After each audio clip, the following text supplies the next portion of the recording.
ડભોઈ તાલુકાના તીર્થક્ષેત્ર ચાંદોદ પાસેના નંદેરિયા ગામમાં પ્રવેશવાના મુખ્ય માર્ગ ઉપર આવેલો જૂનો નાનો પુલ છેલ્લા 3 વર્ષથી અત્યંત બિસ્માર અને જર્જરિત હાલતમાં હતો। મુખ્ય સડક માર્ગથી નંદેરિયા ગામમાં પ્રવેશતા જ પુલનો એક તરફનો કેટલોક ભાગ વર્ષ 2022માં બેસી ગયો હતો, ત્યારે તંત્ર દ્વારા મેટલ નાખીને પુલનું કામચલાઉ સમારકામ કરવામાં આવ્યું હતું, પરંતુ ત્યારબાદ 2023માં નર્મદા નદીમાં આવેલા વ્યાપક પૂરનું પાણી નંદેરિયા ગામ સહિત આ પુલ ઉપર ફરી વળતા ભારે નુકસાનીના કારણે પુલ જોખમી બન્યો હતો।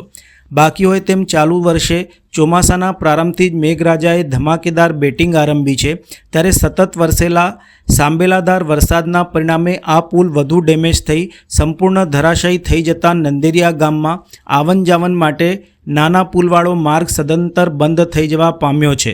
મુખ્ય માર્ગ પરનો વ્યવહાર બંધ થઈ જવાના કારણે નંદેરિયા ખાતે આવેલા ઉપજ્યોતિર્લિંગ શ્રી નંદિકેશ્વર મહાદેવના દર્શનાર્થે આવતા સેંકડો યાત્રાળુઓ, નંદેરિયાથી ચાંદોદની શાળાઓમાં અભ્યાસ માટે જતા વિદ્યાર્થીઓ સહિત નાના મોટા કામકાજ અને ખરીદી અર્થે રોજિંદાપણે ચાંદોદ આવતા નંદેરિયાના ગ્રામ્યજનોને મોટો ફેરો ફરીને અવરજવર કરવાની ફરજ પડી રહી છે।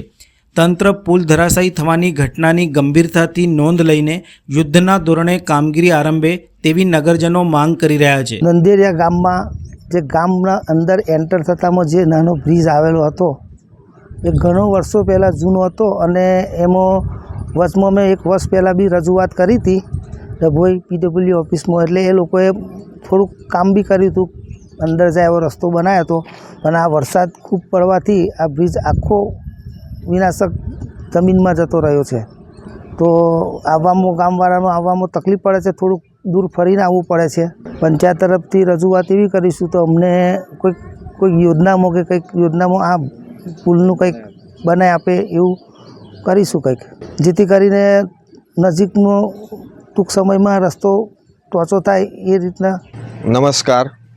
ચાણોદ નંદેરિયાને જોડતો પુલ જે અત્યારે ધરાશાયી થઈ ગયો છે, 2021-22માં PWDની વિનંતીને માન આપી પુલનું થોડું સમારકામ કરાયું હતું અને પુલ નોર્મલી રીતે ચાલુ કરેલો, પણ ગ્રામજનોને ખૂબ અગવડ પડી રહી છે કે જે મુખ્ય માર્ગ છે અને ગ્રામજનોને ફરીને ચાણોદ કે એના માટે જવું પડે છે। ખાસ કરીને વિદ્યાર્થી મિત્રો અને ગામના બીજા ઘણા વડીલજનોને એની ખૂબ તકલીફ પડે છે।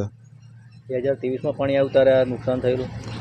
હા, 2023માં જ્યારે પૂર આવ્યું, શરૂઆતમાં જ પૂર આવ્યું, જે ઘડીએ વરસાદના કારણે જે સમારકામ થયેલું એના કારણે પુલ વધારે ડેમેજ થઈ ગયો અને પડી જવાની તૈયારી હતી, અને જ્યારે 2025માં ચોમાસાની શરૂઆત થઈને સાંબેલાધાર વરસાદ પડ્યો ત્યારે પુલ પૂરેપૂરો બેસી ગયો છે, ધરાશાયી થઈ ગયો છે।